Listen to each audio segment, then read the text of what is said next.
সর্বপ্রথম আমার মায়ার নবী কালেমার দাওয়াত নিয়ে গেলেন আপন পরিবারের সদস্য আপন চাচা আবু জেহেলের কাছে। জোরে বলেন কার কাছে?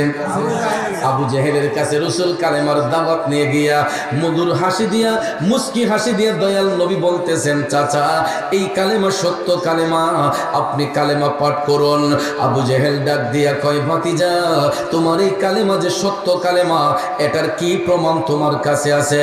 এই কালেমা যে সত্য বাণী, এটার কি প্রমাণ তুমি দিতে পারবা? মুস্কি মুস্কি হাইসা দয়াল নবী বলতেছেন, চাচা এই কালেমা যে সত্য বাণী, কোন প্রমাণটা দিলে আপনি বিশ্বাস করবেন যে এই কালেমাই সত্য বাণী? তখন আবু জেহেল ডাক দিয়া কয়, ভাতিজা আমি তখনই বিশ্বাস করব এই কালেমা সত্য বাণী যদি তুমি আসমানের চন্দ্রটারে দ্বিখণ্ডিত করে দেখাতে পারো। এখন বলুন আমার নবী পারবে কি পারবে না? দয়াল নবী মুস্কি হেসে বললেন, চাচা আসমানের চন্দ্র দুটুকরো হলেই আপনি বিশ্বাস করবেন কালেমা সত্য। আবু জেহেল কয়, আগে দেখাও। এখন আপনারা বলেন আমার দয়াল নবী চাঁদ দুটুকরো করে দেখাতে পারবে কি পারবে না? এই বিশ্বাস কার কার আছে দুইটা হাত তুলে দেখাই। নারে তাকবীর, নারে রিসালাত, আহলে সুন্নাত ওয়াল জামাত। আবু জেহেল ने भी कहा चाँद दो टुकड़े कर है, वो भी करके दिखाया है, वो नबी हमारा है, वो नबी हमारा है। একটা জবানও বন্ধ রাখবেন না, জবান খুলে উচ্চস্বরে বলুন আল্লাহু আকবার। আমার বাবাজিরা, আবু জেহেল প্রশ্ন করার সাথে সাথে মায়ার নবী দয়ার নবী হাত মুবারক উঠাইয়া আসমানের চন্দ্রের দিকে ইশারা করতে দেরি হয়েছে, চাঁদ দুটুকরো হইতে দেরি করে নাই। সৈয়তি শাজারু না তো কল হাজারু শাক্কাল কমারু বি ইশারাতিহি আল্লাহু আল্লাহু আল্লাহু আল্লাহ আল্লাহু আল্লাহু আল্লাহু আল্লাহ। খারাপ লাগতেছে বাবাজিরা, আমার বন্ধুরা, আমার মায়ার নবী দয়ার নবী হাত মুবারক উঠাইয়া চাঁদের দিকে ইশারা করতে দেরি হইল, চাঁদ দুটুকরো হতে দেরি করে নাই। আমার মদিনার কামলিওয়ালা নবী মুস্কি মুস্কি হাইসা এবার আবু জেহেলকে বলতেছেন, চাচা দেখলেন তো চাঁদ দুটুকরো হয়েছে, এবার বলুন চাচা কালেমা পড়বেন নে। আবু জেহেল ডাক দিয়া কই, বাতিজা আর কত জাদুগিরি করবা? নাউজুবিল্লাহ। আবু জেহেল আমার নবীরে কই, নবী বলে জাদুঘর। জ্বলন্ত মুজিজা মুবারক দেখার পরেও, নবীজির জ্বলন্ত মুজিজা মুবারক দেখার পরেও আবু জেহেল বিশ্বাস করে না, কয় আমার নবী বলে জাদুঘর। এই কথাটা বলার সাথে সাথে আমার মদিনার কামলিওয়ালা নবী দয়ার নবী মায়ার নবীর কষ্ট হয়েছে। নবীজির চোখের পানি মুবারক টপ টপ করে পড়তে লাগছে। এত জ্বলন্ত মুজিজা মুবারক দেখার পরও আবু জেহেল আমার নবীরে কই, নবী বলে জাদুঘর। এটা বলার সাথে সাথে মায়ার নবীর চোখের পানিগুলা টপ টপ করে পড়তেছে। আমার মায়ার নবী দয়ার নবী কান্দি। আল্লাহ রাব্বুল আলামিন কুদরতের নজর দিয়ে যখন তাকায়া দেখলেন আপন হাবিবের চোখের পানি ঝরতেছে, আমার আল্লাহ ডাক দিয়া কই, জিবরাইল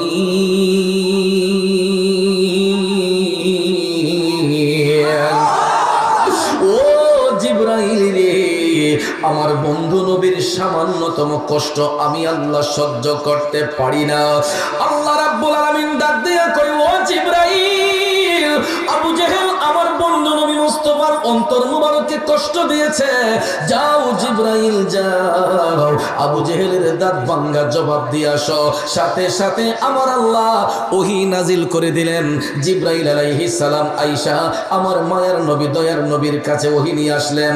কোরআনের আয়াত না অবতীর্ণ হয়ে গেল। আল্লাহ রাব্বুল আলামিন ঘোষণা করে বলতেছেন, বিসমিল্লাহির রহমানির রহিম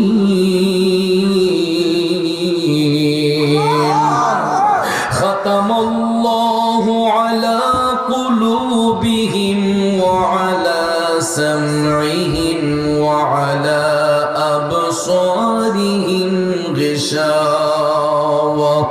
একটা জবানও বন্ধ রাখবেন না, উচ্চস্বরে বলুন ঘোষণাটা কার? আল্লাহ রাব্বুল আলামিন বলে খাতামাল্লাহ, আমি আল্লাহ মোহর মেরে দিয়েছি, শিল মেরে দিয়েছি। শুধু আবু জেহেল নয়, আবু জেহেল মার্কা যত মুনাফিক থাকবে, আল্লাহ কয় আলা কুলুবিহিম, সমস্ত মুনাফিকদের অন্তরে। শুধু তাই নয়, ওয়া আলা সামিহিম, তাদের কর্ণসমূহের মধ্যে। শুধু তাই নয়, ওয়া আলা আবসারিহিম গিশাওয়া, এবং তাদের দৃষ্টি শক্তির মধ্যে। অর্থাৎ আবু জেহেল মার্কা যত মুনাফিক রয়েছে, আল্লাহ আবু জেহেলের দাঁত ভাঙার জবাব দিয়ে কয় আমি আল্লাহ তার অন্তরের মধ্যে, কলবের মধ্যে মোহর মেরে দিয়েছি। এরা সত্য জিনিসটা চোখ দিয়ে দেখবে তারপরে মানবে না, কান দিয়ে শুনবে তারপরও শুনবে না। এই জন্য আল্লাহ কয় ওয়ালাহুম আযাবুন আযীম,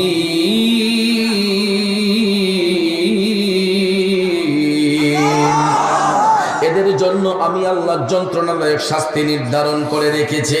এখন আপনারা বলুন, ওই আবু জেহেল মার্কা মুনাফিক এখন পর্যন্ত পৃথিবীতে আছে না নাই? আমার ভাইয়েরা, বন্ধুরা, এরা অতীতে ছিল, বর্তমানে আছে, ভবিষ্যতে থাকবে। এই জন্য আবু জেহেল মার্কা মুনাফিক থেকে সব সময় সাবধান থাকতে হবে। কারণ বাবারে, আবু জেহেল নবীর সাথে দুশ্মনী কইরা লাভ না লস। কেমন লস দেখেন, আজকে দেখা যায় হেরেম শরীফের চতুর্পার্শ্বে কত সুন্দর সুন্দর জায়গা থাকলেও আবু জেহেল নবীর সাথে বিয়াদবি করার কারণে হাজী সাহেবরা মক্কা শরীফ যাইয়া যখন উমরা করে, হজ করে, উমরা হজটা করার সাথে সাথে যখন তারা সাফা মারওয়া সাই কইরা বের হয়, সাথে সাথে হাজী সাহেবরা গিয়া আবু জেহেলের বাড়ির মধ্যে পেশাব পায়খানা করে। কথা কোন ঠিক কিনা? হাজী সাহেবরা আরাম কইরা পেশাব পায়খানা করার জন্য আবু জেহেলের বাড়িকে সিলেক্ট করা হয়েছে। কথা বলেন ঠিক কিনা? কারণ সে আমার নবীর দুশমন। নবীর বংশে হলে কি হবে? নবীর সাথে দুশ্মনী করেছে, বেঈমানি করেছে, যেই কারণে আবু জেহেল নবী দেখার পর নবী চিনল না। নবী দেখার পর বেঈমান আবু জেহেল আমার নবী চিনল না।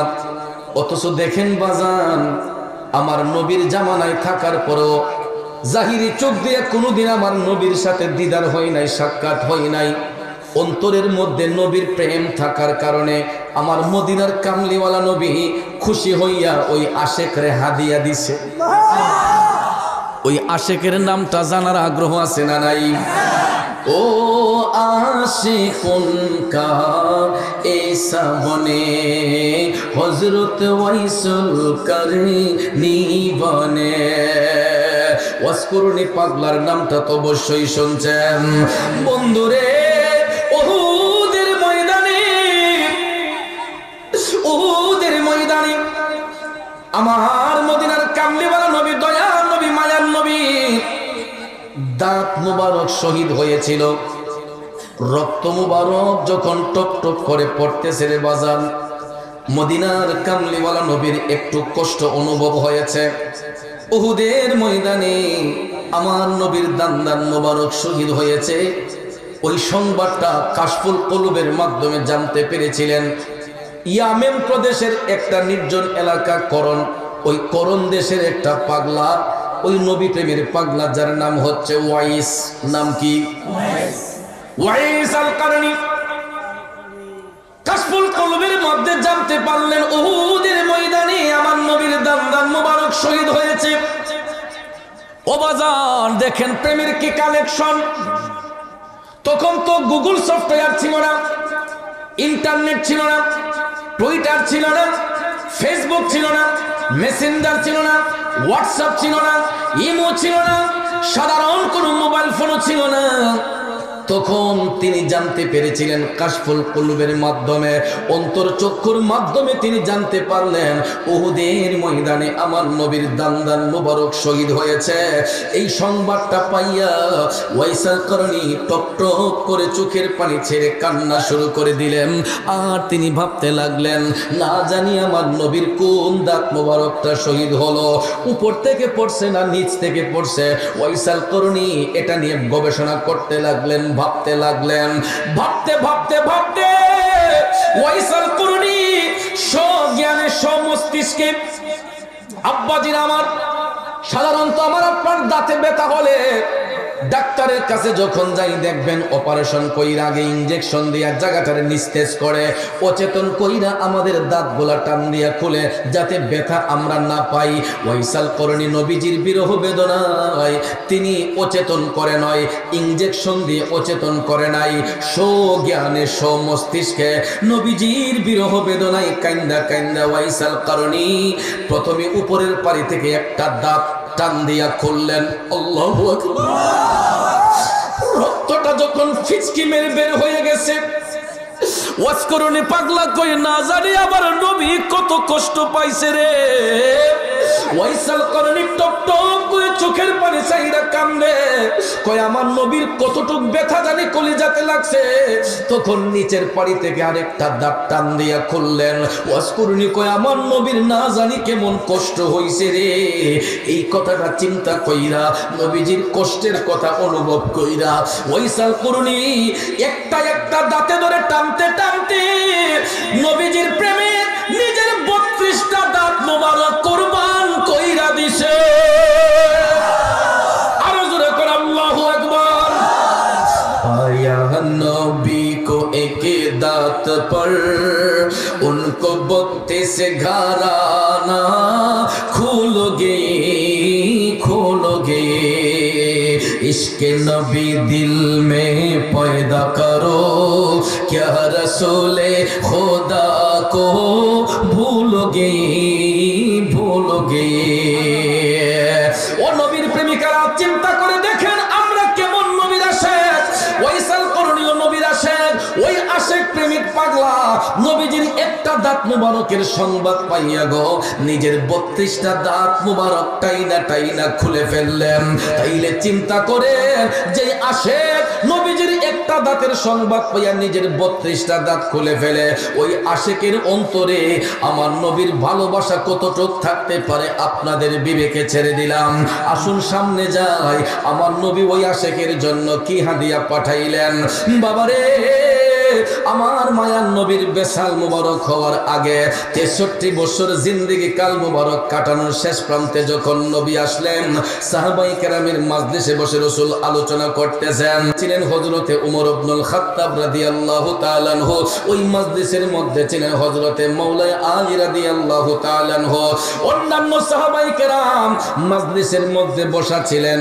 হঠাৎ করে দেখা যায় আমার নবীর শরীর মুবারকের জুব্বা মুবারক খানা নূরে ঝল ঝল করতেছে। নবীজির পোশাক মুবারক, জুব্বা মুবারক খানা নূরে ঝল ঝল করতেছে।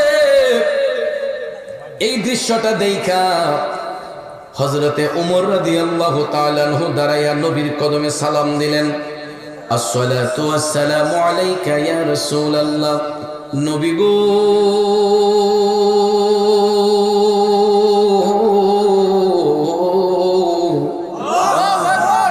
আমি উমর আপনার কদমে জানতে চাই নবী গো, আপনার শরীর মুবারকের জুব্বা মুবারক খানা নূরে ঝলঝল করতেছে। ইয়া রাসূলুল্লাহ, আমি উমর আপনার কদমে জানতে চাই, যেই দিন আপনার বেসাল মুবারক হবে নবী গো, আপনি তো রওজা শরীফে আরাম করবেন নবী গো, আপনার এই জুব্বা মুবারক খানা আমরা কি করব, কাকে দিব? আল্লাহু আকবার। নবী গো, আপনার এই জুব্বা পাওয়ার জন্য তো সকলেই টানা চেষ্টা করবে, সবাই এটা নেওয়ার জন্য পাগল হবে, এটা কি করবো ইয়া রাসূলুল্লাহ? সুবহানাল্লাহ। হযরতে ওমর ভাবলেন নবীজি মনে হয় উমরের কথা বলে দিবেন, ঠিক কি না? আমার নবী কথা বলেন না। হযরতে ওমর বসে গেলেন, আবার দাঁড়িয়ে গেলেন শের খোদা হযরতে মাওলানা আলী। তিনিও বলতেছেন ইয়া রাসূলুল্লাহ, নবী গো আমি আলী জানতে চাই আপনার বেসাল মুবারকের পরে এই জুব্বা মুবারক খানা আমরা কি করব, কাকে দান করব? মদিনার কামলিওয়ালা নবী তো কোনো কথা বলেন না। এইরকম ভাবে সমস্ত সাহাবায়ে কেরাম একজন একজন করে নবীকে প্রশ্ন করলেন, নবী উত্তর দেন না। একটু পরে দেখা যায় আমার দয়াল নবীর চোখের পানি মুবারক টপ টপ করে ঝরতেছে। সাহাবায়ে কেরাম ডাক দিয়ে বলেন, নবী গো আমরা গোলামরা কি কোনো ধরনের কষ্ট আপনাকে দিয়েছি? আমার নবী ডাক দিয়া কয়, না রে সাহাবারা, তোমরা আমি রাসূলকে কষ্ট দিতে পারো না। হযরতে ওমর ডাক দিয়া কয়, নবী গো, তাইলে আপনার চোখের পানি ঝরতেছে। ইয়া রাসূলুল্লাহ, আমরা তো বুঝতে পারতেছি না কেন দিনের নবী কান্দে। তখন আমার মায়ার নবী, দয়ার নবী কান্দা কান্দা ডাক দিয়া কয়, ওমর, ও আমার আলী, শোনো, এই মুহূর্তে আমি আমার একটা পাগলার কথা স্মরণ কইরা কান্দি। সাহাবায়ে কেরাম ডাক দিয়া কয়, নবী গো, কে সেই ভাগ্যবান পাগলাটা যার জন্য মায়ার নবী চোখের পানি চাইরা কান্দে? ইয়া রাসূলুল্লাহ, কে সেই ভাগ্যবান ব্যক্তিটা যার জন্য দিনের নবী কান্দে? তখন আমার মদিনার কামলিওয়ালা নবী ডাক দিয়া কই, উমর, আমার পাগলার নাম হচ্ছে ওয়াইস। সাহাবায়ে কেরাম কই, নবী গো, উনাকে তো আমরা কোনোদিন দেখি নাই, থাকে কোথায়? তখন আমার মায়ার নবী ডাক দিয়া কয়, সে ইয়ামেন প্রদেশের অন্তরালে নির্জন একটা এলাকা করণ, ওই করণ দেশের মধ্যে আমার পাগল ওয়াইস বাস করে। তখন মায়ার নবী ডাক দিয়া বলতেছেন, উমর, আমি রাসূলের বেসালের পরে তুমি আমার আলীকে সাথে নিয়া আমার এই জুব্বাখানা নিয়ে তুমি ইয়ামেন দেশে যাইও। সেখানে যাইয়া করণ দেশের তাল্লাশ কইরা করণ দেশটা খুঁজে পাইলে ওয়াইস নামের আমার পাগলারে খুঁজে বাইর কইরা আমি রাসূলের পক্ষ থেকে তারে সালাম দিও এবং আমার পক্ষ থেকে আমার ব্যবহৃত জুব্বাখানা তারে হাদিয়া দিয়ে আইসো। এই কথাটা বলার পরে হযরতে উমর, হযরতে আলী টপ টপ করে চোখের পানি চাইরা কান্দে। ডাক দিয়া কই, নবী গো, আমরা না হয় আপনার ওসিয়ত পালন করতে গেলাম, কিন্তু নবী গো, সেখানকার হয়তো ওয়াইস নামে আরো অনেক লোক থাকতে পারে। আপনার পাগল ওয়াইসকে তো আমরা কোনোদিন দেখি নাই, চিনবো কেমনে সে যে আপনার পাগল? এটা তো সত্য কথা, চিনবো কেমনে ইয়া রাসূলুল্লাহ? আমরা তো কোনোদিন দেখি নাই। আর একটা এলাকার মধ্যে একই নামের লোক অনেকজন থাকতেই পারে। উত্তরপাড়া যদি একজন আব্দুল করিম থাকে, পূর্বপাড়া একজন আব্দুল করিম আছে। গ্রাম কিন্তু একটাই, কলাকুফা। একই গ্রামে এক নামের মানুষ দুই তিনজন আছে না? বাড়ির মধ্যে তিনজন থাকে। বাবাজিরা আমার, হযরত ওমর ডাক দিয়ে বললেন, নবী গো, আমরা তো কোনোদিন আপনার পাগল ওয়াইসকে দেখি নাই, আমরা তারে চিনব কেমনে?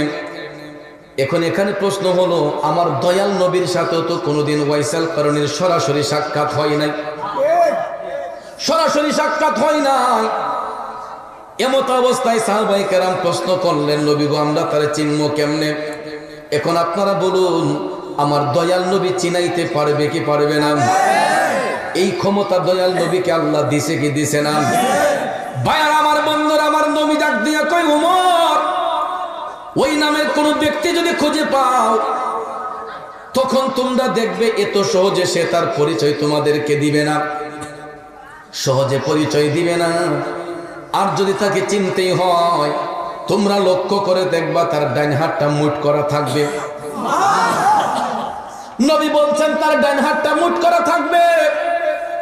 হাতের মুঠটা যদি খুলতে পারো, তোমরা দেখবা তার হাতের মধ্যে সাদা একটা দাগ আছে। ওই দাগটা যদি খুঁজে পাও, বুঝবা সেই হলো আমার পাগল ওয়াইস। এখন বলুন, নবীর কথা সত্য না মিথ্যা? আরো জোরে কোন সত্য না মিথ্যা? আমার ভাইয়েরা, এখন প্রমাণ নিতে হবে। আসুন সামনে যাই। সাহাবায়ে কেরাম এই সংবাদ পাইয়া, এই পরিচয়ের সংবাদ পাইয়া, যার যার মতো করে সবাই আপন আপন বাড়িতে চলে গেলেন। এরপর থেকে দিন যায় রাত যায়, দিন যায় রাত যায়, যাইতে যাইতে যাইতে গো, হঠাৎ একদিন শোনা যায় আমার মদিনার কামলিওয়ালা নবী, দয়ার নবী, মায়ার নবীর বেসাল মুবারক হয়েছে, ইন্তেকাল মুবারক হয়েছে। আল্লাহু আকবার বলেন। এখন আপনারা কি বলেন, নবী মরে গেছে? নবীর ইন্তেকাল হয়েছে, তাই বলে কি নবী মরা নবী? এ বন্ধু, নবী যদি জিন্দা হয় তাইলে ইন্তেকাল হইল কেন?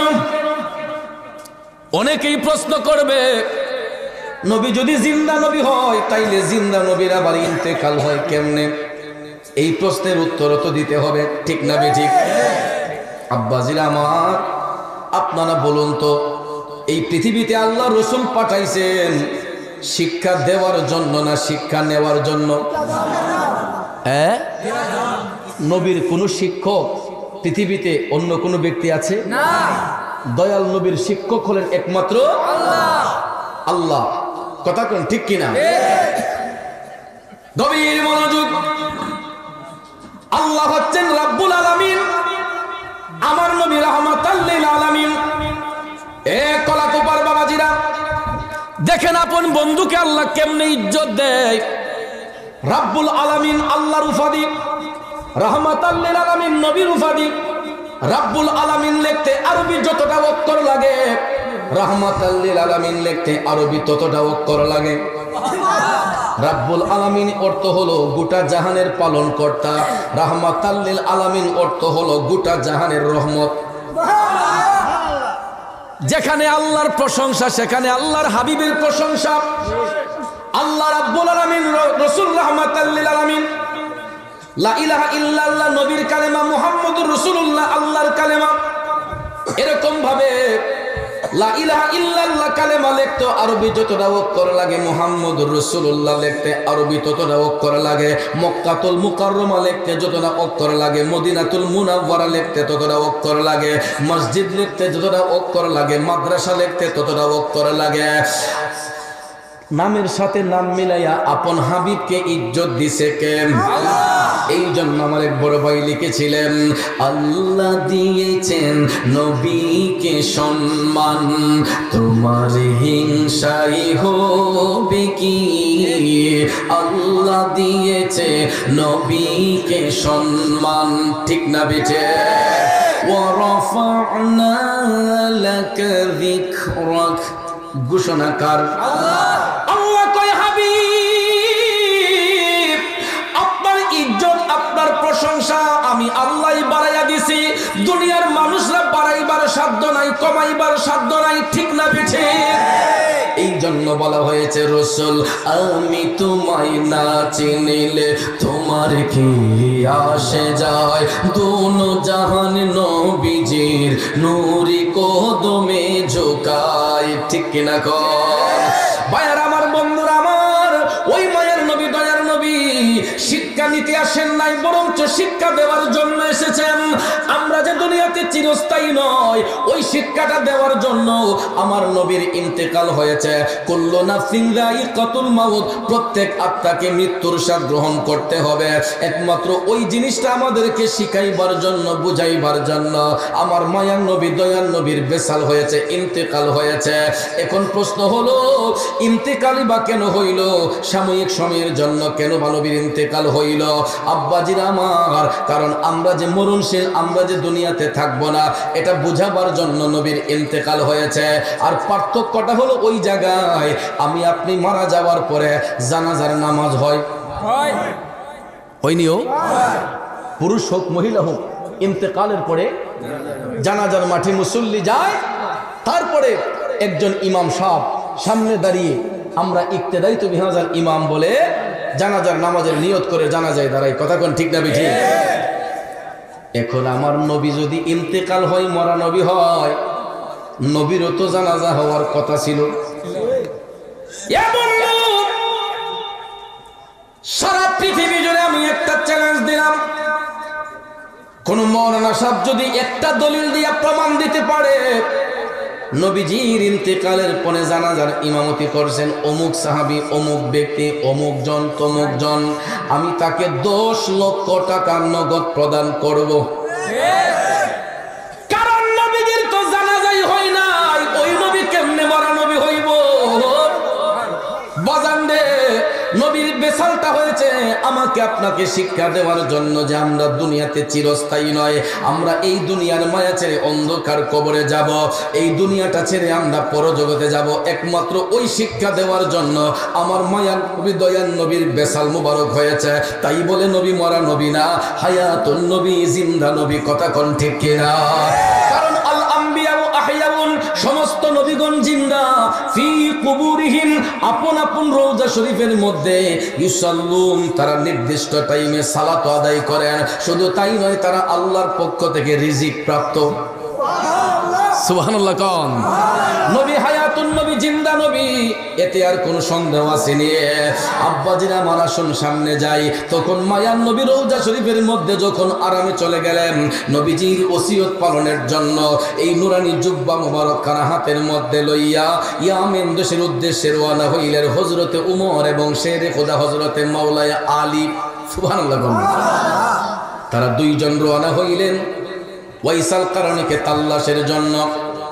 গভীর মনোযোগ যুবক ভাইয়ের আমার, হযরতে উমর মাওলানা আলী রওনা হওয়ার পরে তারা যখন যাইতে লাগলেন, যাইতে যাইতে যাইতে যাইতে অনেক দিন পার হয়ে যাওয়ার পরে তারা যাইয়া ইয়ামেন দেশের মধ্যে উপস্থিত হইলেন।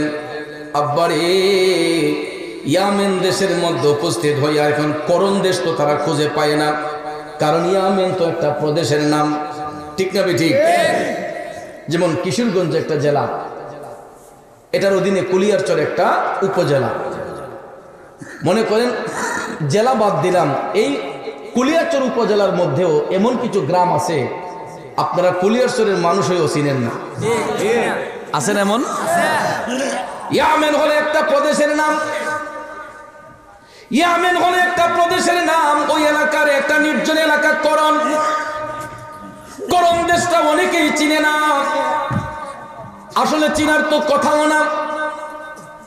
তারপর আমার ভাইয়েরা অনেক সময় ঠিকানা পাইলে আমরা অনেক অজানা জিনিসও জানতে পারি, কথা বলেন ঠিক কিনা?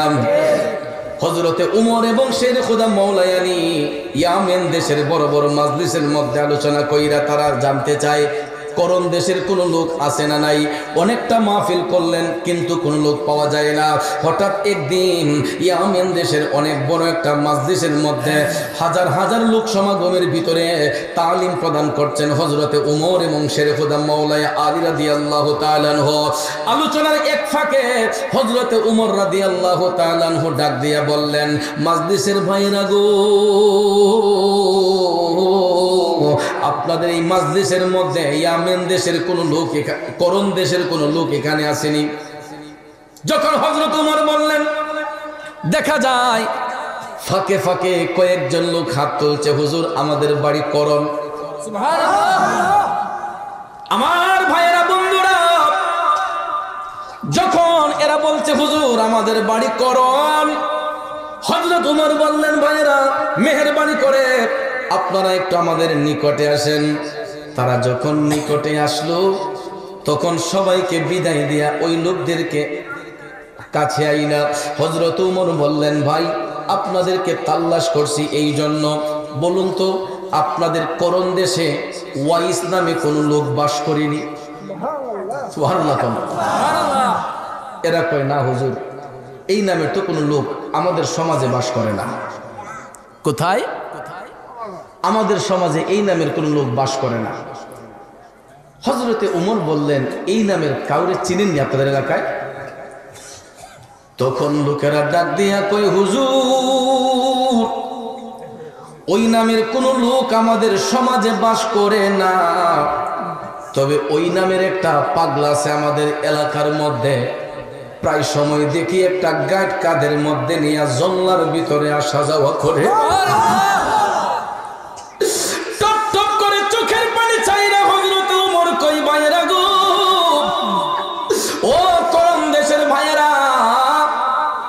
পাগলাটাকে আমাদের দরকার, একটু মেহেরবানি করে পাগলার কাছে নিয়ে যাবেননি? করণ দেশের লোকরা কই, হুজুর এত লোকের ভিড়ে আপনারা পাগলারে খোঁজেন কেন? ও ভাইয়েরা, মুরব্বীর একটা কথা বলে, যে যারে চিনে সেই তারে কিনে। আপনার এই কলাকুপা গ্রামের মধ্যে এমনও পাগল হয়তো আছে রে, দেখতে আমার আপনার কাছে খুব সাধারণ মনে হয়, দেখতে আমার আপনার কাছে খুব নোংরা মনে হয়, কিন্তু গিয়া দেখেন ওই কলাকুপার একটা পাগলাও আমার নবীর সাথে, আমার মৌলার সাথে প্রেমের কালেকশন ফিট কইরা রাখছে, অথচ আমরা দেখে চিনি না। এই জন্য কোনোদিন পাগল ফকিরদেরকে নিয়ে তামাশা করবেন না। পছন্দ না হলে ফাঁস কাটায় চলে যায়েন। পাগল ফকিরদেরকে কোনোদিন ডিস্টার্ব করবেন না, কারণ এরা তো আপনার মাথায় বাড়ি দিচ্ছে না, আপনার ঘরের সম্পদ নষ্ট করতেছে না, বরঞ্চ আমরা যাতে তাদেরকে ডিস্টার্ব না করি এই জন্য এরা আউলাকে সে পাগল বেশে নির্জনে ঘোরাফেরা করে। ঠিক নিয়ে বলা, দেখবেন পাগল যারা এরা কিন্তু কারো কেল্লায় বাড়ি দেয় না, ছাগল দিকে আনলাইলে অনেক সময় বাঁচার জন্য প্রতিবাদ করে, কিন্তু এমনিতে দেখবেন কোনো পাগলে আপনাকে ডিস্টার্ব করবে না, সে তার ভাবে থাকে, আমরা ডিস্টার্ব করতে যাব কেন? খবরদার বলে দিলাম, মজ্জুব যারা এরাও কিন্তু আল্লাহর ওলি, মজনু হালতে যারা থাকে কোরআনের ভাষায় কিন্তু তারাও আল্লাহর ওলি। এই জন্য কোনোদিন পাগল ফকিরদেরকে নিয়ে তামাশা করা যাবে না। ভাইয়েরা আমার, করণ দেশের লোকেরা ওয়াইসাল করণী যে কেমন মকামের অধিকারী সেটা জানতো না। হযরত ওমর বললেন, ভাইয়েরা একটু ওই পাগলার কাছে আমাদেরকে নিয়ে যাবেননি? কয় হুজুর, পাগলা তো জঙ্গলার ভিতরে থাকে, আমাদের এলাকার মানুষ তো ভয়ে এই জঙ্গলার ভিতরে ঢুকে না, কারণ হিংস্র প্রাণীর ডরে। আসলে তো জঙ্গলার ভিতরে হিংস্র প্রাণী থাকে, কথা কোন ঠিক কিনা? কিন্তু যারা আল্লাহর প্রেমে পাগল হয়, নবীর প্রেমে পাগল হয়, এদেরকে জঙ্গলার বাঘও খায় না, কথা বলেন ঠিক কিনা? গভীর মনোযোগ। হযরত ওমর বললেন, আপনারা এই মেহেরবানি করে পাগলার তাল্লাশ আমাদেরকে দিবেননি? তখন করণ দেশের লোকেরা কয়, হুজুর আমরা নিয়ে যেতে পারবো, কিন্তু জঙ্গলার ভিতরে ঢুকতে পারবো না। হযরতে ওমর ডাক দিয়া বললেন, ঠিক আছে ভাই, আমরা ভিতরে যাব না, আপনারা শুধু আমাদেরকে ঠিকানাটা বলে দিবেন, আপনাদেরকে আমরা ভিতরে নেব না। এই কথা বলার পরে হযরত আলী বলেন, তাইলে আমরা আগামীকালকে রওনা হব।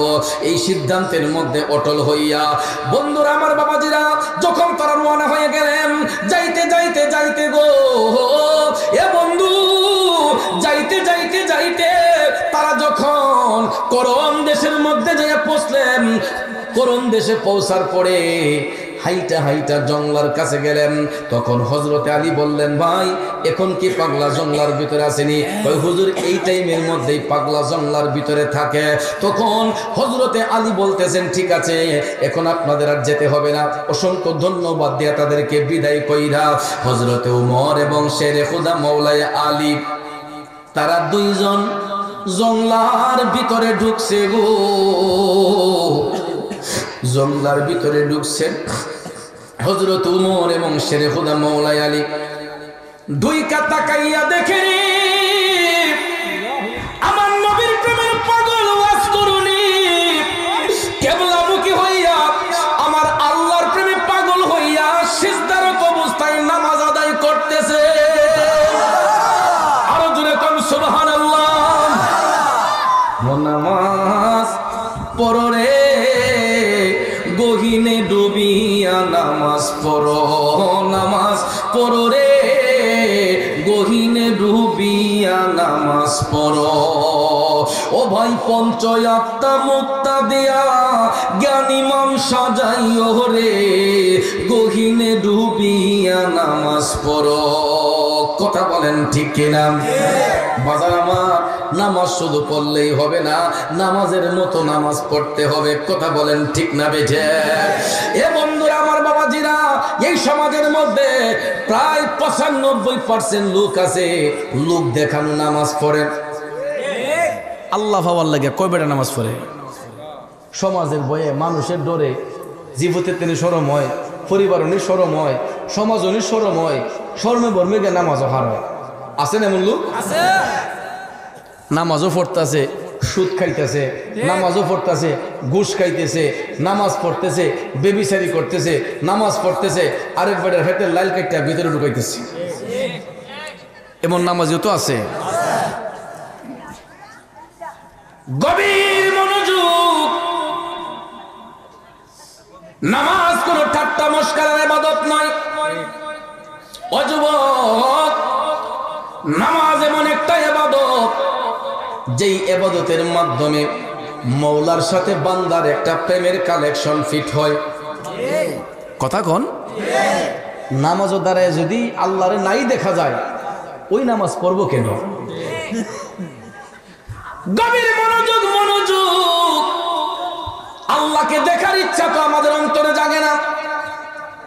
অনেকে বলে হুজুর আল্লাহর তো দেখি না, কেমনে দেখবো? বাজান রে, নামাজের মধ্যে দাঁড়াইয়া যতক্ষণ কোরআন তেলাওয়াত করা হয়, কোরআনের প্রত্যেকটা আয়াতই হইল আমার আল্লাহ পাকের কথা। অন্তরে খেয়াল রাখতে হবে আমি আল্লাহরে দেখতেছি, আর আমি যদি না দেখি আল্লাহ আমারে দেখতেছে। ওয়া হুয়া মাআকুম আইনামা কুনতুম, ওয়া হুয়া মাআকুম আইনামা কুনতুম। মনে রাখবেন আমি আল্লাহকে দেখতেছি, আর আমি যদি নাই দেখি আল্লাহ আমারে দেখে। এই বিশ্বাস রাখার নামই হচ্ছে ঈমান। কথা কোন ঠিক কিনা? কিন্তু বাজান, আমার আপনার সমাজের মধ্যে লোক দেখানো নামাজের অভাব নাই। ও নামাজ পড়তাছে, দেখা যায় তরতাজা গীবত করতাছে। আসেনি ও নামাজ পইরা গীবত করতাছে। আরে নামাজিরি নামাজ পইরা তরতাজা গীবত করতে যান, এটা বেশি হয় শাস্টল নামাজে। এখন বর্তমান সমাজে আমি দেখছি শাস্টলেরও ক্যাটাগরি আছে। শাস্টল দুই ধরনের হয়, একটা মুরব্বী স্টল, একটা ফুলাফানের স্টল, ফুতে বাই ফুতে স্টল। মুরব্বী স্টল যেটা, এটা আবার একদম মসজিদের সাথে লাগাই থাকে। নামিসা কইলাম মুরব্বী স্টল যেটা, এটা একদম মসজিদের সাথে একদম লাগাই থাকে। কারণ এটা আমার কাহারা নামাজ ফিরাইয়া ইয়ানো চাটা খাইয়া কেডা কিতা করছে, কোন হুজুরে পাঞ্জাবি লাম্বা কোনটা বাচ্চা, হ্যাঁ, এই সমস্ত আলাপ আলোচনার জন্য একটা শাস্টল আছে। এটা একদম মসজিদের কিনারও থাকে। ঠিক না বেটি?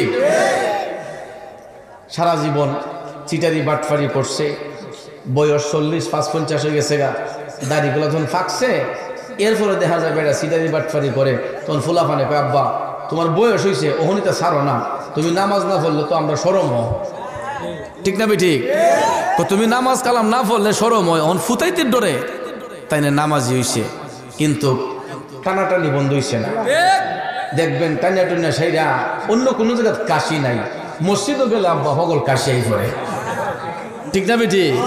আর কোন সুরত যদি ডাইন কোনা দেখজনে, তখন দাদা বামে দেখজনে নামিসা কইলাম, সারা মসজিদ লই এলাম মাথা। কি কইতাম, এই ডুল্লু ডুল্লু শুরু হয়েছে। আচ্ছা ডুল্লু ডুল্লু করো আব্বা, এরপর ওইটা বালা। ফজরের টাইমে আগেকার যুগে মা চাষিরা ঘুম থেকে উঠিয়া কোরআন শরীফ নামাজ পড়া, কোরআন শরীফ পড়া, গড় বাড়ি ঝাড়ু দিয়া বিসমিল্লাহ কই আগুন দিচ্ছে। এরপরে নাস্তা পানি রেডি করছে। আমার কাহারা নামাজ পড়া, কোরআন শরীফ পড়া, তারাও অজিফা পড়া, দেখা যায় সুন্দর করে নাস্তা ওস্তা খাইয়া কেউ অফিসও গেছে, আদালতও গেছে, জমিনও গেছে, চাকরির গেছে, ব্যবসার গেছে। আর ওহন তো গড়ের নাস্তা কেউ খায় না, সবাই রেডিমেড দোহানো বানায়। এটা আউজুবিল্লাহ কইছি না বিসমিল্লাহ এ বানাইছে, এটার কোনো খবর নাই। হ্যাঁ, কোমর হাজিয়া বানাইছে না কোনানো হাজিয়া বানাইছে, ইডি গিয়া সুন্দর করে দেখা যায় ফুতে বাই ফুতে মিল্লা রেডিমেড নাস্তা। কয় হোটেলের নাস্তা ছাড়া মজা লাগে না। ঠিক না ঠিক? এরপরে দেখবেন আব্বা এবিডি শীতের মাঝে মহিলা চাই উঠতো ঘুমের থেকে।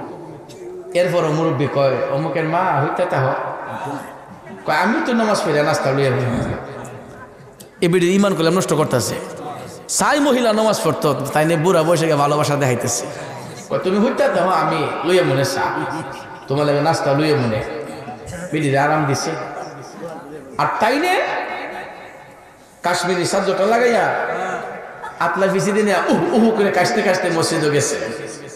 আর শাস্ত্রলরা কিন্তু মুসল্লি উঠবার আগে হেরা উঠতে জায়গা, শাস্ত্রলরা যারা এরা মুসল্লি উঠবার আগে হেরা উঠতে জায়গা, উঠতে আগে গেছে চুলাক আগুন টাগুন দেয়। কারণ নামাজ পড়া তো মুরব্বীরা চা লাগে। কথা কোন ঠিক না? হেরা চুলা রেডি করে লেছে। এমদি কাহা কি করছে, ফজরের নামাজ খান ফইরা কোরআন শরীফ পড়বো, জিকির আজকার করবো, ইরা না কইরা শাস্ত্রলগিয়া আগে বই গেছে। নামাজ খান পড়তে দিয়ে রয়েছে, শাস্ত্রলগিয়া ওর ট্রেন তো জোড়াতে হ্যাঁ না, ট্রেন কেউরা লাগাতে হ্যাঁ রে চা দে। কয় কাহা রং চা না দুধ চা? কয় না লিকার দে। হ্যাঁ কয় চিনি কম না বেশি? কয় না চিনি দিস না, হালকা লবণ দিলাম, ডায়াবেটিস। এরপরে দেখেন কাহিনী কইরা ফার্স্টে হেরে গ্লাস চা তোর মাঝে আইছে। এটা তো বালা জিনিস, চা 1 কাপ না আপনি 10 কাপ খান আব্বা, এটা আপনার খুশি। কিন্তু সকালবেলা 7 সকালে ভোরবেলা আপনি ফার্স্টে আর চাটা তো লইয়া শাস্ত্রলারা কইতেছেন যে কিরে খবর তোমার ভাই সত্যি কোনটা কিতাও কালহা বলে ফুক পাড়ার কার ফুতে বলে অমুকের জিরেলিয়া বলে গেছে গা। কথাটা ঠিক না ঠিক? এই কামটা কি ভালো হইছে? না। হ্যাঁ না।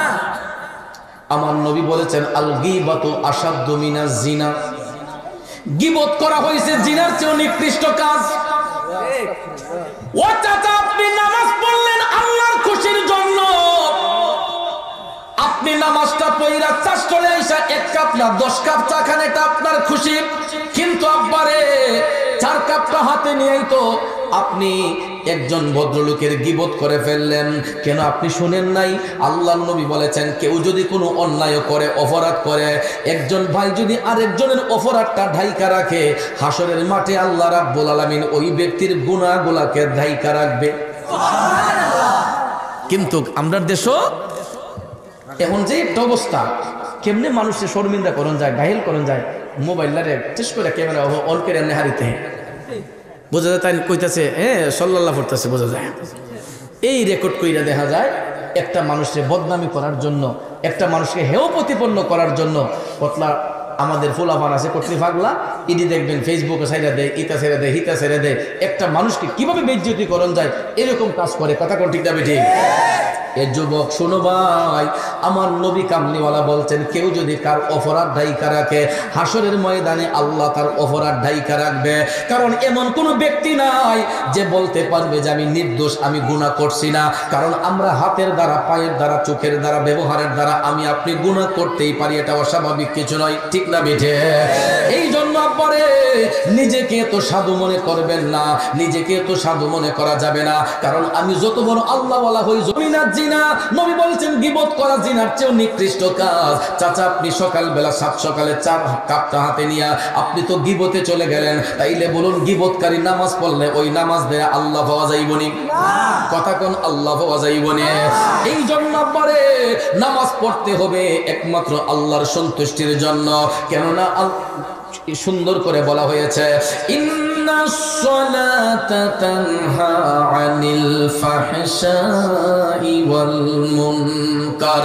নামাজ এমন একটা ইবাদত আল্লাহর বান্দাদেরকে অশ্লীল কাজ থেকে, বেহায়াপনা থেকে মুক্ত করে নিয়ে আসে। আর এই মুক্ত করার নামটাই হচ্ছে নামাজ। কথা কোন ঠিক কিনা? এ যুবক বন্ধু, ওয়াইসাল করুনি কোন মানুষকে দেখাইবার জন্য বন্দেগী করতেন না, কোন মানুষের খুশির জন্য বন্দেগী করতেন না। ওয়াইসাল করুনি আল্লাহকে পাবার জন্য, আল্লাহর সন্তুষ্টির জন্য, লোকের মন্দ না, লোকের কাছে ডিস্টার্ব ফিল না হওয়ার জন্য তিনি নির্জন জঙ্গলার মধ্যে যাইয়া আমার আল্লাহকে ডাকতেন। সুবহানাল্লাহ বলেন, আরো জোরে কোন সুবহানাল্লাহ।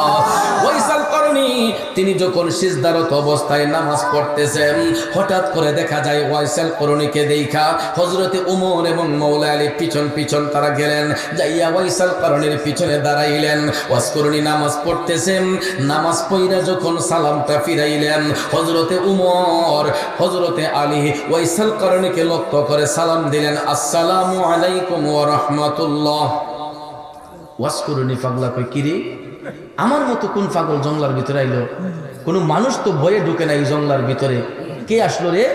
পিছন ফিরে তাকাইয়া দেখে নূরান্বিত চেহারার অধিকারী 2 জন আল্লাহর মেহবুব বান্দা পাগলকে উদ্দেশ্য করে সালাম দিয়েছে। তখন ওয়াইসাল করুনি সালামের জবাব দিলেন, ওয়া আলাইকুমুস সালাম ওয়া রাহমাতুল্লাহি ওয়া বারাকাতুহু। সুবহানাল্লাহ। 2 জনের মধ্যে, উভয়ের মধ্যে সালাম নিবেদন হয়ে গেল। এবার কুশল বিনিময় করার জন্য হযরতে ওমর মওলা আলী হাইটা হাইটা পাগলার নিকটে গেলেন, যায়া বলতেছেন, ভাই একটু মেহেরবানি করে আপনার নামটা বলবেন কি? ওয়াইসাল করুনি কয়, আমি আল্লাহর বান্দা। হযরতে আলী কয়, ভাই আমরা তো নাম জানতে চাইছি, বলুন না আপনার নামটা কি? তখন পাগলা ডাক দিয়া কয়, আমি এমন একজন নবীর উম্মত যিনি রাহমাতাল লিল আলামিন। তারা জিজ্ঞাসেন নাম, ওয়াইসাল করুনি পরিচয় দেয় না, উল্টা পাল্টা কয়, একবার আল্লাহর বান্দা আর একবার আমি নবীর উম্মত। তারা জিজ্ঞাসে নাম কি? নাম না বলে তিনি বলতেছে আমি আল্লাহর বান্দা, নবীর উম্মত। হযরতে আলী হঠাৎ করে মনে হয়ে গেল, জারি আমার মদিনার কামলিওয়ালা নবী তো বলেছিলেন পাগল এত সহজে তার পরিচয় দিবে না। হঠাৎ করে হযরত আলী তাকাইয়া দেখতেছেন আমার নবী কামলিওয়ালা বলেছিলেন তার ডান হাতটা মুঠ করা থাকবে। নবীজির কথা এবং কাজের মধ্যে মিল পাওয়া গেছে। দেখা যায় এই নির্জন জঙ্গলার ভিতরে পাগল ওয়াইস করুনি তার হাতটা মুঠ করা, পরিচয়টাও দিচ্ছে না। হঠাৎ করে হযরতে আলী ওয়াইসাল করুনির হাতের মধ্যে দইরা বললেন, পাগলা তোমার হাতটা একটু খোলো, হাতটা খোলো, আমরা জানতে চাই তোমার পরিচয়, আমরা শনাক্ত করতে চাই, তোমার হাতটা খোলো। খোলার সাথে সাথে দেখা যায় আমার মদিনার কামলিওয়ালা নবী মদিনা শরীফ থেকে যে চিহ্নের কথা বলেছিলেন, এই করম দেশে নির্জন জঙ্গলার পাগলার হাতের মধ্যে নবীর দেওয়া চিহ্নটা সত্যি সত্যি দেখা যায়।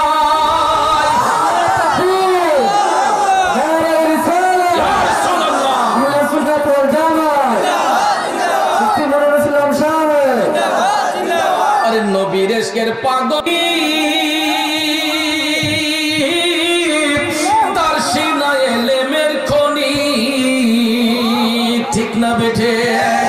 বাইরে নবীর ইশকের পাগল যিনি তার সিনায় এলেমের খনি।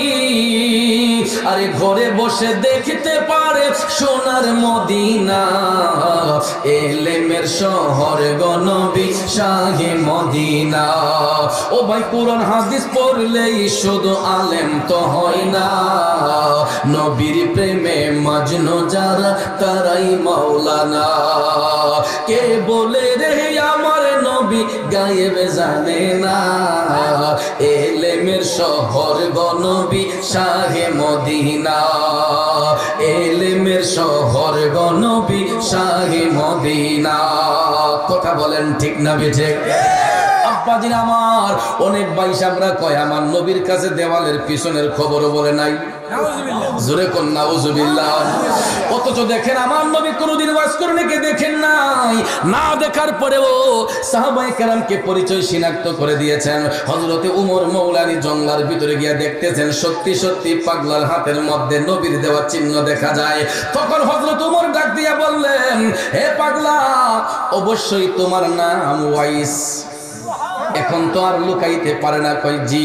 তখন হযরত উমর ডাক দিয়া বললেন, ওয়াজ করুনি, জানুনি আমরা কোন জায়গা থেকে আসছি? ওরে পাগল, আমরা সেই মদিনা শরীফ থেকে নবীজির ইজাজত পাইয়া তোমাকে তালাশ করতে নবীর পক্ষ থেকে তোমাদের কাছে আমরা এসেছি। পাগলারে, আমার মদিনার কামলিওয়ালা নবী তোমারে সালাম দিয়েছে, তুমি নবীর সালাম গ্রহণ করো। ওয়াইসাল করনি, শোনো, তুমি এতই ভাগ্যবান, আমরা নবীর গোলামি কইরা যেটা অর্জন করতে পারি নাই, তুমি নির্জন জঙ্গলার ভিতরে থাইকে সেটা অর্জন করেছো। পাগলা, এই জেনে আমার নবীর ব্যবহৃত জুব্বা মুবারক দয়াল নবী তোমার জন্য একটা হাদিয়া পাঠাইছে। পৃথিবীর জমিনে এর চাইতে উত্তম পুরস্কার আর কি হতে পারে আমার ভাইয়েরা? হযরত ওমর বললেন, পাগলা, নেও নেও নেও, আমার নবীজির পক্ষ থেকে হাদিয়া এসেছে, জুব্বা মুবারক খানা গ্রহণ করো। ওয়াইসাল করনি জুব্বা খানা হাতে নিলেন, বুকের মধ্যে জড়াইয়া হযরতে ওয়াইসাল করনের চোখের পানিগুলা ঠক ঠক করে পড়তেছে। আর জোরে জোরে কন্যা সুবহানাল্লাহ।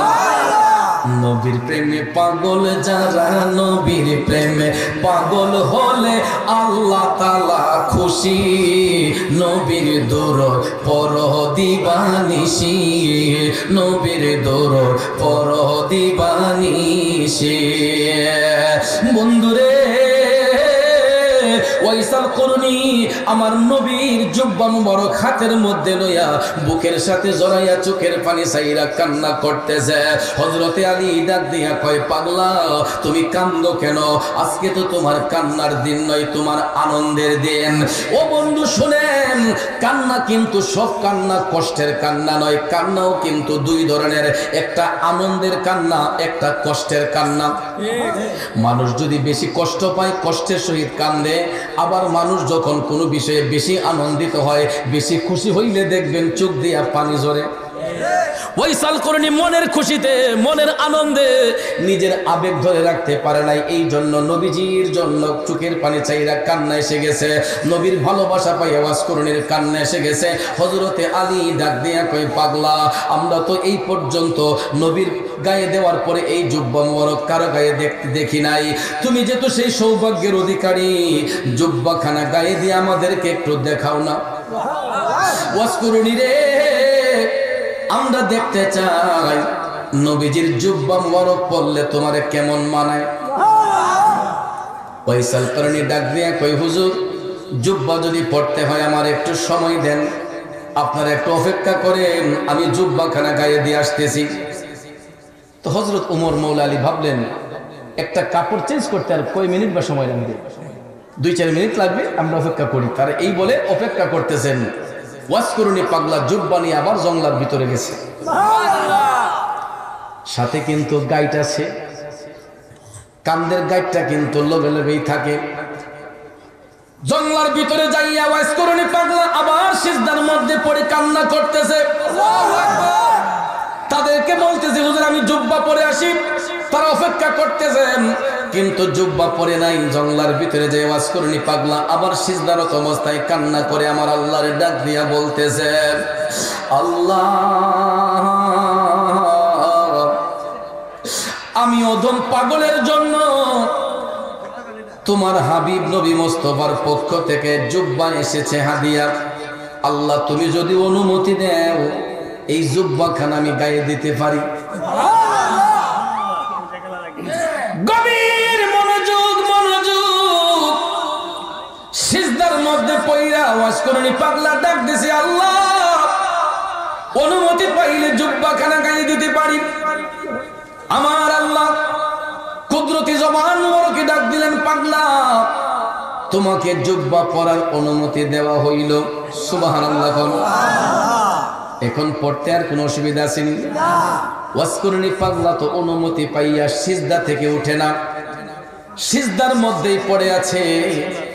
আমার আল্লাহ কুদরতের জবান দিয়া ডাক দেয়, কিরে পাগলা, তুই সিজদা থেকে উঠোস না কেন? তোর তো জুব্বা পরার অনুমতি দিলামই। এবার পাগলা ডাক দিয়া কয়, আল্লাহ, অনুমতি দিয়েছ, তবে আমি পাগলা এই জুব্বা কোনোদিনও গায়ে দিব না। কেন রে পাগলা, জুব্বা গায়ে দিবি না কেন? তুই তো অনুমতি চাইলে জুব্বা পরার জন্য, এখন পরবি না কেন? আমি তো তোর অনুমতি দিলাম। ওয়াইসাল কারণী তখন ডাক দিয়া কয়, আল্লাহ, কেমনে এই জুব্বাখানা আমি গায়ের মধ্যে জড়াই? আল্লাহ গো, এই জুব্বা পাওয়ার জন্য তোমার হাবিব নবী মুস্তাফার কত প্রেমিক পাগলরা দেওয়ানা ছিল, কিন্তু দয়াল নবী কাউকে দেন নাই, আমাকে দিয়েছেন। এখন তাদেরকে বাদ দিয়া আমি একা কেমনে জুব্বাটা আমার শরীরের মধ্যে জড়াইয়া নেই? তবে আল্লাহ, আমি একটা শর্তে জুব্বা গায়ে দিতে পারি। সুবহানাল্লাহ। দেখেন কেমনে প্রেমের খেলা খেলে পাগল ওয়াইজ করুনি। কয়, আল্লাহ, এই জুব্বা আমি পড়তে পারি, আমার শর্ত আছে। গায়েব থেকে আওয়াজ আসলো, তোর শর্ত কি?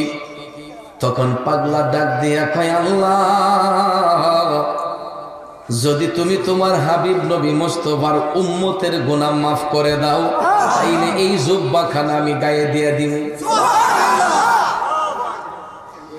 এই কথা বলার পরে আমার আল্লাহ কুদরতের জবান দিয়া কয়, পাগলা রে, তুই যদি এত বিনয় করে বলছিস, যা তোর উসিলায় আমি আমার হাবিব নবী মুস্তাফার কয়েক হাজার উম্মতের গুনাহ মাফ করে দিলাম। আল্লাহ কই, বাকিরা দোষ করছে কি? আল্লাহ, কয়েক হাজার মাফ করলে বাকিরা দোষ করছে কি? আল্লাহু আকবার। কোন প্রেম সেল মারিল কলিজায় ওয়াজ করনি পাগলাই, প্রেম সেল মারিল কলিজায়, সর্বঙ্গে বিষে দৌড়ে ঔষধে নাকারি করে, আরে দেখলো কত ডাক্তার রোজায় ওয়াজ করনি পাগলাই, প্রেম সেল মারিল কলিজায়। আব্বা রে। পাগলা ডাক দিয়া কয় আল্লাহ কয়েক হাজার মাফ করছো, বাকিরা দোষ করছে কি? যদি তোমার হাবিব নবী মুস্তাফার সমস্ত উম্মতের গুনাহ ক্ষমা না করো, সিজদা উঠাইমো না, জুব্বাও গায়ে দিমো না। দ্বিতীয় আওয়াজ দিয়ে আমার আল্লাহ কয় পাগলা, আমার হাবিবের দেওয়া জুব্বা মুবারকের মধ্যে যতগুলা সুতা আছে, সুতার মধ্যে যতগুলা লোমের আঁশ রয়েছে, এর চাইতে 3-4 গুণ বেশি ক্ষমা কইরা দিলাম। পাগলা কই তাও মানি না। আরো জোরে কর না। কারণ প্রেম কি দন লোকে বলে, চিনে না কুলের ছেলে, যদি তারে কেহ না শিখায়। ও মালিক তুই আমারে প্রেম শিখায়া,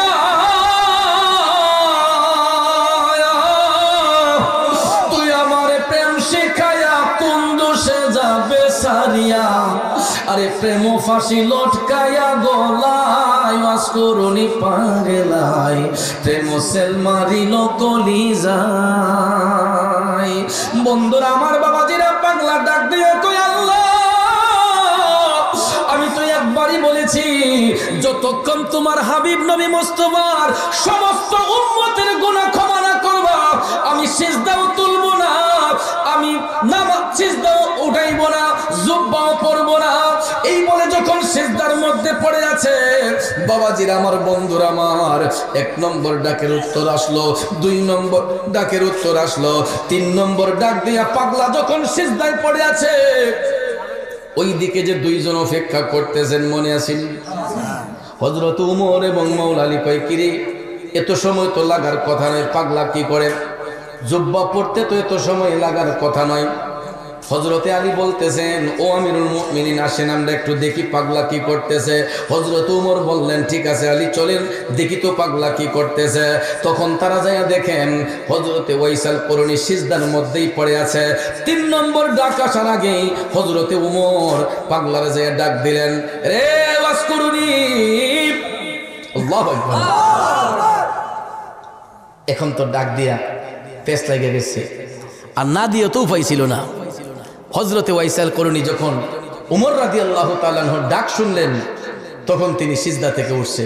কারণ তিনি এমন একটা জগতে গিয়া প্রেম খেলা খেলছিলেন, নিজেকে এমন ভাবে মওলার প্রেমে বিলিয়ে দিয়েছিলেন, দুনিয়ার কোনো খেয়াল চিন্তা তার মধ্যে ছিল না। এই জন্য হযরতে ওমর যখন গিয়া ডাক দিলেন, ওয়াইসাল করুনি উঠা কয়, হুজুর এই মুহূর্তে ডাকটা দেওয়া আমার ভালো হইছে না। কেন? আমি যেই প্রেমের কালেকশন আমার মওলার সাথে ফিট করছিলাম, যদি এখন ডাক না দিতেন, এমন সুযোগ পাইছিলাম, পৃথিবীতে নবীর যত উম্মত আছে এই সুযোগে আমি সবার গুনাহ ক্ষমা করে লইতাম। কিন্তু এটা সম্ভব না, এটা কোনোদিন সম্ভব না রে বাজান। আল্লাহ যদি একসাথে সবাই রে মাফ কইরা দিত, তাইলে আমার আল্লাহর 3টা সিফতি নাম বাদ পড়ে যাইতো। একটা হলো গাফফার, আরেকটা হলো রহমান, আরেকটা হলো রাহিম। এই 3টা নাম আল্লাহর গুণবাচক নাম। বান্দা যখন গুনাহ করে আল্লাহ গাফফার নামের গুণে ক্ষমা করে। গাফফার শব্দের অর্থ হলো ক্ষমাকারী, রহমান রাহিম শব্দের অর্থ হলো দয়ালু, দয়াকারী। আল্লাহ যদি সবাই রে মাফ কইরা দেয়, তাইলে কান্নার তো কোনো প্রয়োজন নাই, ঠিক না বিঠে? আর এই জন্য হযরত ওমর ডাকলেন, কারণ আল্লাহ যদি সবাই রে মাফ কইরা দেয়, 3টা নাম বাদ পড়ে যায়। আল্লাহ পাকের নাম গাফফার, রহমান, রাহিম, এই 3টা নাম বাদ পড়ে যায়।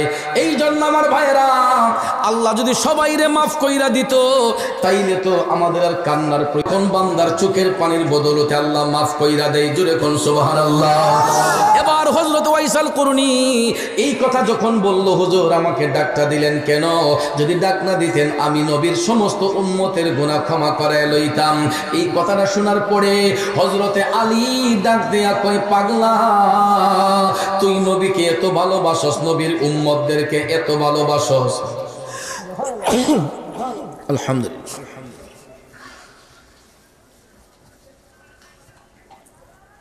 একটু দরুদ শরীফ পড়েন। আল্লাহুম্মা সাল্লি আলা সাইয়্যিদিনা মুহাম্মাদ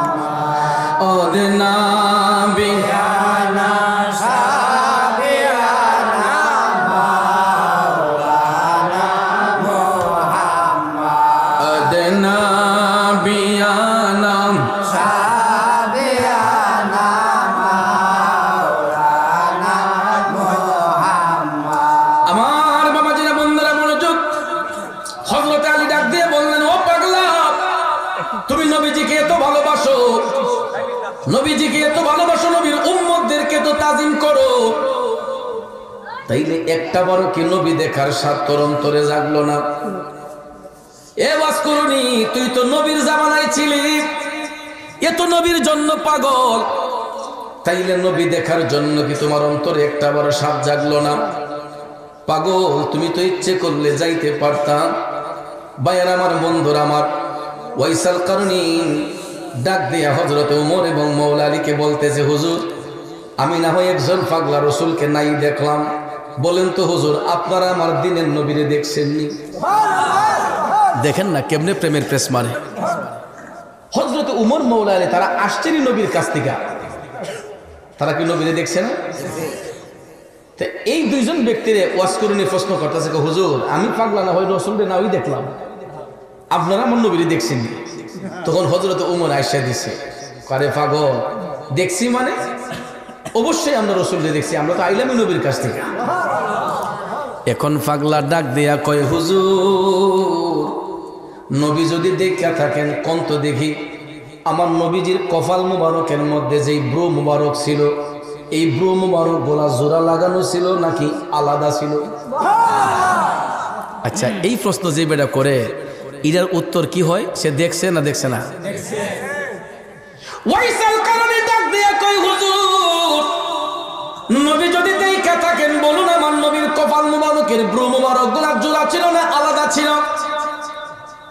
এই কথাতে বলার সাথে সাথে হযরত ওমর মওলা আলীর দিকে তাকান, মওলা আলী হযরত ওমরের দিকে তাকান, তারা একজন আরেকজনের দিকে তাকাইয়া গবেষণা করতেছে, কিরে পাগলা এই প্রশ্ন করলো কেন? এই প্রশ্ন করার মানেটা কি?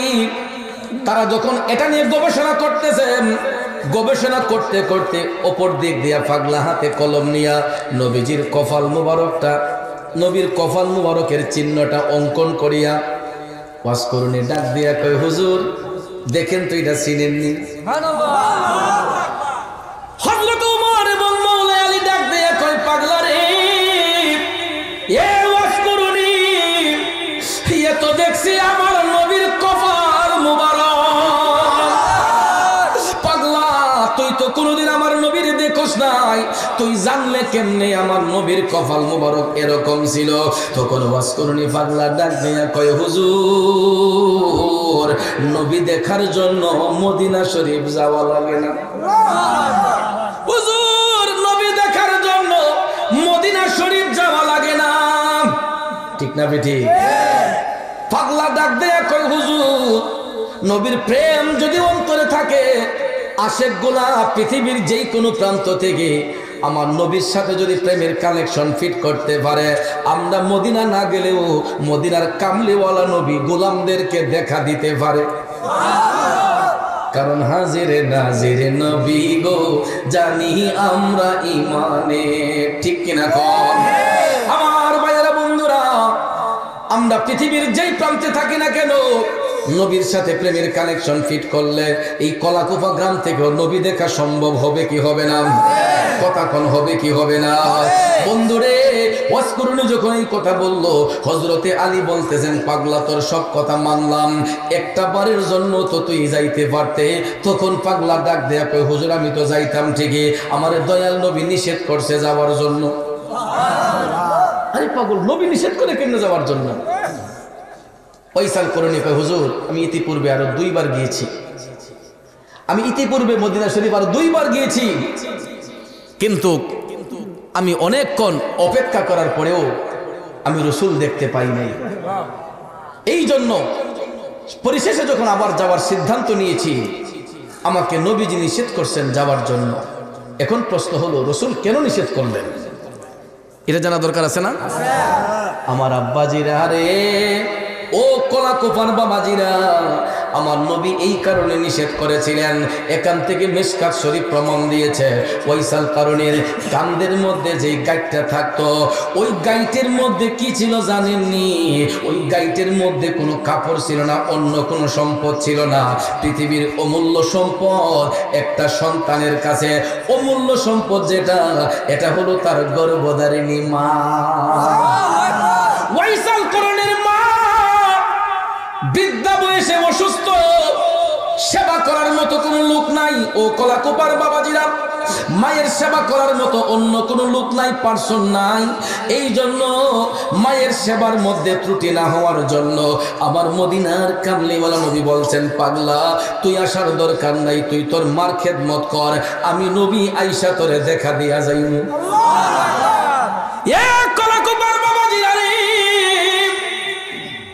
মায়ের সেবা কইরা যদি ওয়াজ করলে নবী দেখতে পায়, আমাদের ঘরে মা আছে না নাই?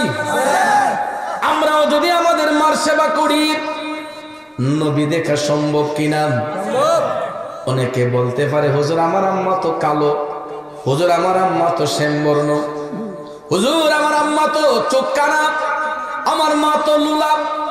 হে যুবক শুনো, মা যদি অন্ধ হয়, মা যদি বোবা হয়, মা যদি লোলা হয়, মা যদি আতুর হয়, মা যদি কালো হয়, সন্তান যদি ওই মায়ের চেহারার দিকে, গর্বের সন্তান যদি ওই মায়ের চেহারার দিকে মোহব্বতের নজরে তাকায়, আমার নবী বলতেছেন আল্লাহ রাব্বুল আলামিন ওই সন্তানের আমলে একটা কবুল হজের সওয়াব লেখা দিব।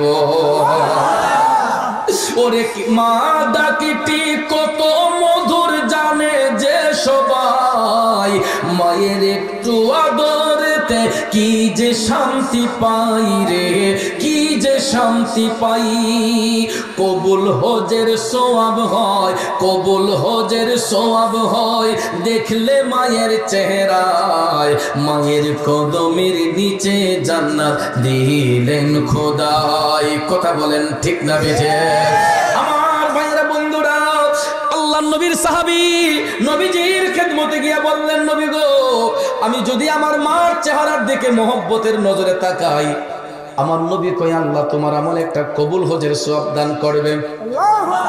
সাহাবী বলতেছেন, নবী গো আমি যদি দৈনিক 10 বার তাকাই, আল্লাহর নবী কয় 10টা কবুল হজের সওয়াব। সাহাবী বলতেছেন, নবী গো আমি যদি দৈনিক 100 বার তাকাই, রাসূল বলে 100টা কবুল হজের সওয়াব। সাহাবী কয় নবী গো আমি যদি তার চাইতে বেশি তাকাই, আমার নবী কামলিওয়ালা ডাক দিয়া কয় তুমি যত হাজার বার, যত কোটি বার তোমার মায়ের চেহারার দিকে মোহব্বতের নজরে তাকাইবা, আমার আল্লাহ তোমার আমলে তত হাজার তত কোটি কবুল হজের সওয়াব দান করে দিবে।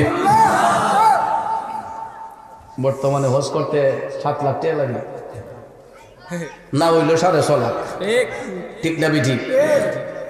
6.5 লাখ 7 লাখ টাকা দিয়ে হজ কইরা আইয়া কোন মারফুতে গ্যারান্টি দিতে পারবো যে আমার হজ কবুল হইছে? পারবো না। এবছর 1 লাখ কম লাগবে। 5 লাখ 6 লাখ টাকা খরচ কইরা হজ কইরা আইসা কোন হাজী সাহেব গ্যারান্টি দিতে পারবে না আমার হজ কবুল হয়েছে। কিন্তু আমার মদিনার কামলিওয়ালা নবী একটা গ্যারান্টি দিয়েছেন, মার গর্ভের সন্তান যদি মার চেহারার দিকে মোহব্বতের নজরে তাকায়, আমার আল্লাহ ওই সন্তানের আমলে কবুল হজের সওয়াব দান করবে। ও যুবক, এত সুবর্ণ সুযোগ পাইয়া কেমনে মারে শত্রু মনে করি রে, কেমনে মাটারে পর মনে করি? আসেনি?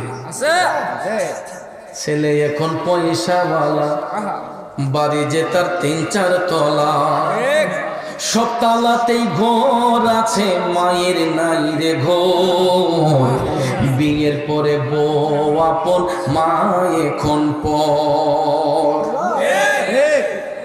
বাস্তব একটা উদাহরণ আপনাদের সামনে দিচ্ছি ভাইয়া। 3 কথার বিবি পাইয়া কত সন্তান মারে শত্রু মনে করে। ওই সন্তানগুলার পরিণতির কথা একটু শুনেন, বেশি দূরে নয়, আপনাদের অতি নিকটে ভৈরবের ঘটনা। আজকেও যখন আমি জুমা শেষে আমার এক ছেলের বাসায় খাইতে গেছি, আমার মুরিদ সন্তান, যাবার পরে দেখি একটা বাচ্চা ছেলে মানে এত সুন্দর কথা বলে, ময়না পাখির মতো বাচ্চাটা এত সুন্দর করে গুছিয়ে কথা বলে, খুব মায়া লাগছে দেখে। জিজ্ঞেস করলাম তোমার নাম কি? কই অমুক। তোমার বাবার নাম অমুক। তোমার আম্মুর নাম কি? মার নাম কয় না। কেন? আমার আম্মা বালা না, আমার আম্মা বালা না, দুধের শিশু, 6 বছর বা 5 বছর হবে, মার নাম বলে না। কেন রে বাচ্চা মার নাম বলিস বাচ্চাটা যদি আমার আপনার মতো বিবেকবান হইতো, আমার মনে হয় বাচ্চাটা বলতো যে হুজুর, মা আমাদের জীবনটাকে ধ্বংস করে দিচ্ছে। তখন আমি জিজ্ঞেস করলাম ওই ঘরের বাড়িওয়ালাকে, আমি বললাম কিরে বাজান বাচ্চাটাকে? তখন কয় বাজান এটা আমার শালার ছেলে। কয় আমার শালার ছেলে? কি হয়েছে? বাচ্চা তার মার নাম কয় না কেন? কয় পরিবারের সমস্যা। কি সমস্যা? তখন ওই মহিলা, আমার মুরিদ মহিলা বলতেছে, কয় বাজান কয়টা আমার ছোট ভাইয়ের ছেলে।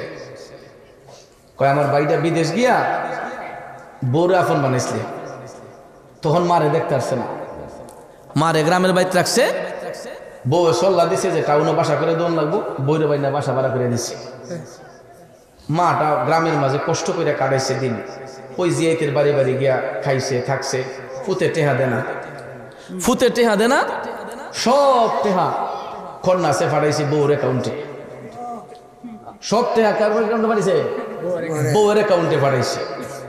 ফাটাইছে পরে এবিডি তখন মাশাল্লাহ জরফেল লইছে, হ্যাঁ শিকড় আস্তে আস্তে বড় হইতেছে, টাকা বেড়ে এত আছে, এবিডির কোমর শক্তি আছে না, জামাই টেহা দিতেছে বিদেশ থেকে কামাই কইরা। হে যুবক শোনো, আমার মা বোনরা শোনো, আমি বিদেশে গিয়েছি, অনেক দেশ ঘুরেছি। আমার বিদেশি ছেলেগুলা দেশে আসলে এদের হাতগুলা দেখবেন, অনেকের হাত তামা হয়ে গেছে, কাজ করতে করতে হাতগুলা লোহার মতো শক্ত হয়ে গেছে। এই কষ্ট করে ইনকাম করে টাকাগুলা দেশে পাঠায় বিবি বাচ্চার সুখের জন্য, পরিবারকে সুখে রাখার জন্য। এরা বিদেশে কষ্ট করে, কিন্তু হাতগুলা তামা কইরা ঘাম জড়াইয়া ইনকাম কইরা পরিবারের কাছে টাকা পাঠায় একটা সংসার সুন্দর করে চলার জন্য।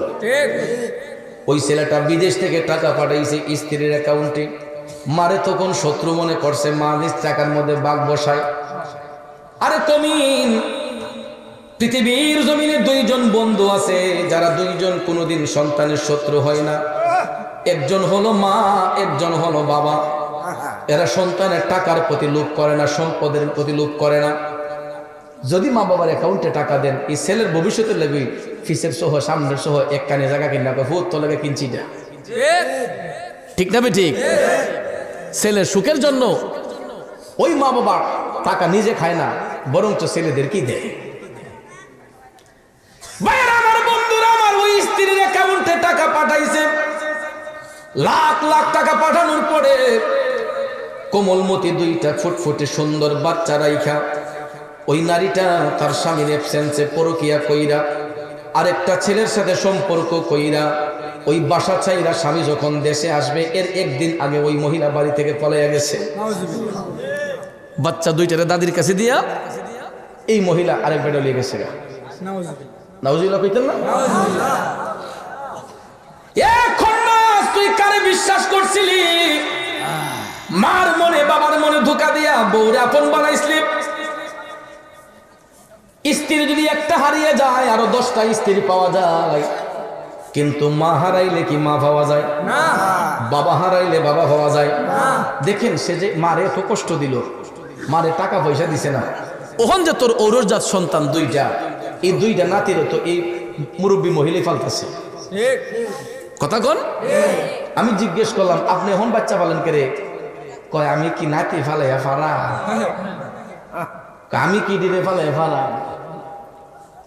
মহিলা নিজে চলতে পারে না, এরপরও নাতি দুইটারে রাখতেছে, বউ গেছে গা ফালাইয়া। এই জন্য বাচ্চা মনের কষ্টে, দেখেন ছোট্ট একটা বাচ্চা মনের কষ্টে তার মার নাম উচ্চারণ করে না। তাহলে এই সমাজে এমন অসৎ নারী আছে না নাই? আল্লাহ তাদেরকে হেদায়েত করুক, আমিন বলবেন না? ভাইয়ার আমার, বন্ধুরা আমার, পৃথিবীর জমিনে একটা সন্তানের দুইজন আপন বন্ধু যারা কোনোদিন শত্রু হয় না, একজন হলো মা, একজন বাবা। এই দুইটা বন্ধু কোনোদিন সন্তানের শত্রু হয় না। শোনো যুবক, ভাই ভাইয়ের শত্রু হয় যদি সম্পদ নিয়ে ভাগাভাগি হয়, বোন ভাইয়ের শত্রু হয় যদি বোনের ফরাজ সত্য আদায় করা না হয়, বন্ধু বন্ধুর শত্রু হয় যদি টাকা পয়সার মধ্যে ভাগ বাটোয়ারা হয়, ঠিক কিনা? কিন্তু মা বাবা শত্রু হয় না, এরা সবসময় সন্তানের মঙ্গল কামনা করে। যুবক, এই জন্য জানি না কতগুলা বাবা হারায় তুমি এখানে বসছো রে, আমি একটা বাবা হারা এতিম, জানি না আমার মতো কত বাবা হারা এতিম এখানে আছেন। একটু হাতটা তুলবেন নি দেখি তো কার কার বাবা দুনিয়াতে নাই, বাবা নাই কার কার, আমার মতো বাবা হারাইছেন কারা, হাতটা নামান। জানি না আপনারা কতদিন ধরে বাবা হারাইছেন, আমি আজকে 25টা বছরের উপরে বাবার মুখ দেখি না। 25টা বছর ধরে আমার অন্তরে বাবা হারার যন্ত্রণা ছটফট করতেছে। আমি একটা এতিম, আমার বাবা দুনিয়াতে নাই, কিন্তু টাকার এতিম নয়, সম্পদের এতিম নয়। আল্লাহ পাক যথেষ্ট পরিমাণ টাকা পয়সা সম্পদ দিয়েছে, কিন্তু আমরা 6টা ভাই বোন আজকে 25 বছর ধরে এই জবান দিয়া আব্বা কইয়া ডাকতে পারি না। জানি না রে কত মাহারা এতিম জানে চোখের সামনে বসে আছে। ও বাজার, দেখি তো কার কার মা দুনিয়াতে নাই, হাতটা উঁচু করেন। মা নাই কার কার? আহ, হাতটা নামাইয়া দেন। বাজার, সমাজে 3 কিসিমের এতিম, একটু আগে বলেছিলাম। এক কিসিমের এতিম যার মা আছে বাবা নাই, আরেক কিসিমের এতিম যার বাবা আছে মা নাই, আরেক কিসিমের এতিম যাদের মাও নাই বাবাও নাই, এরা সর্বহারা এতিম। এই জন্য যুবক শুনো, সব শূন্যস্থান পূরণ করা যায়, 2টা শূন্যস্থান কোনোদিন পূরণ করা সম্ভব হয় না। যদি ঘরে মা থাকে না, বাবা থাকে না, এই 2টা শূন্যস্থান অন্য কোনো পুরুষ দিয়া, অন্য কোনো নারী দিয়া পূরণ করা যায় না। কথা বলেন ঠিক না বেঠে? এই জন্য আমি আমার মারে নিয়ে গর্ব করি। আমার মা একটা আদর্শিত মা। বাবা মারা গেছে 25 বছর, এই 25টা বছর জীবনের সাথে যুদ্ধ করে আমার মা আমরা 6টা ভাই বোনকে মাস্টার ডিগ্রি কমপ্লিট করাইছে।